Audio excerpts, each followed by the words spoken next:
Tiwari, RTC BEd college का NSS volunteer. और जैसा कि आप सभी जानते हैं कि आज 14 सितंबर है और 14 सितंबर को हम हिंदी दिवस के रूप में पूरे भारतवर्ष में उस दिन को मनाते हैं। तो जब हिंदी दिवस की बात आती है तो मेरे मन में एक विडंबना आती है कि हिंदुस्तान में हिंदी दिवस ये कहीं ना कहीं खुद में बहुत बड़ी असमंजस की भावना है, क्योंकि भारत को हिंदी भाषा को का अस्तित्व दिखाने के लिए हिंदी दिवस मनाना पड़ रहा है।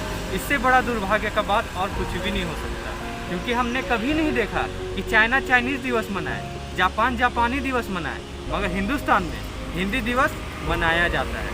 तो जब ये बात मेरे अंदर आती है तो मेरे मन की कुछ भावनाएं, कुछ पंक्तियां बनकर बाहर आती है।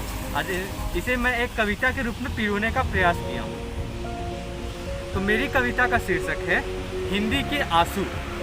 तो जब हिंदी दिवस की भावना इस कवि के अंदर आती है तो इस कवि की जो भावनाएं हैं वो पंक्ति के रूप में बिखर कर बाहर आती है। तो वो पंक्तियां हैं, हिंदी की लीला में प्यारी इतनी बात हमारी है, टूटता जाता रिश्ता जैसे छूटती साझेदारी है।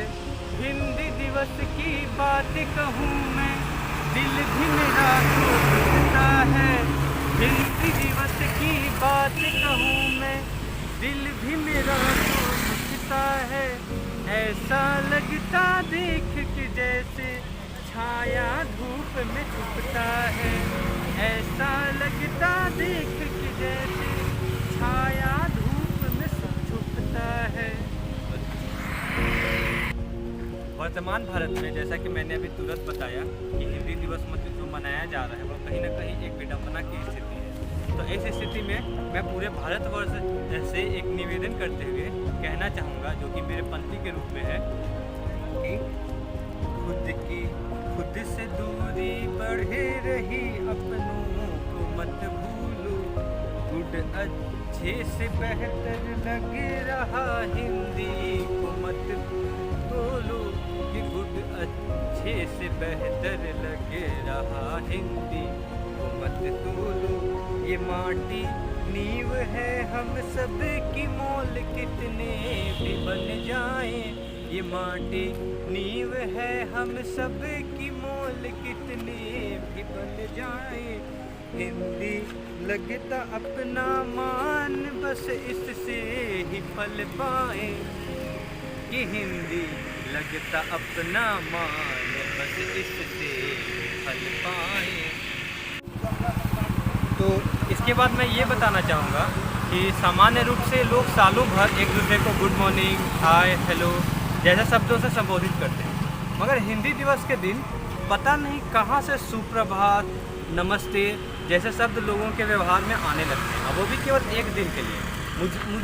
मुझे इस सोच से ही परेशानी है, क्योंकि अगर हिंदी दिवस के हिंदुत्व भावनाओं को अपनाना है तो आपको सुप्रभात, नमस्ते सालों भर कहना होगा, उसे केवल एक दिन के लिए नहीं रखना होगा। तो जब ये चीज़ मेरे मन में आती है तो वह भी एक आक्रोश भावना रूप में पंक्ति के रूप में बाहर आती है। तो वो पंक्तियाँ हैं,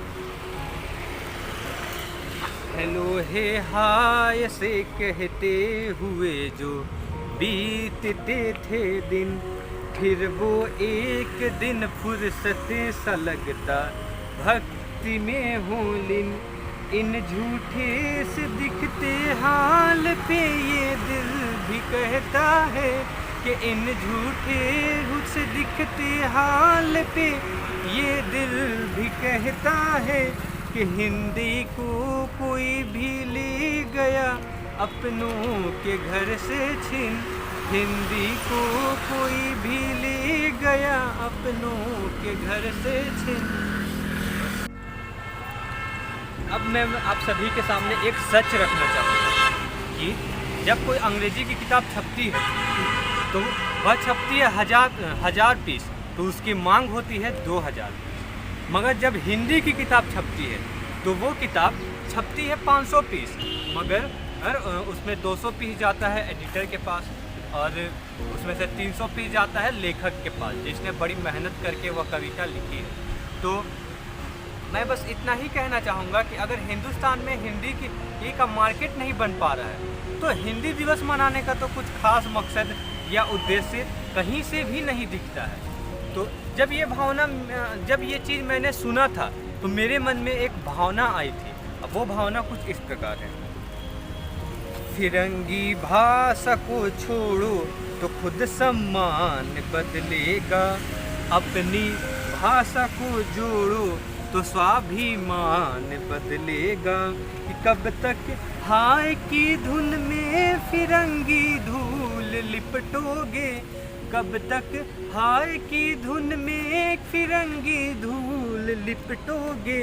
नमस्ते कह के देखो हिंदुस्तान बदलेगा, नमस्ते कह के देखो हिंदुस्तान बदलेगा।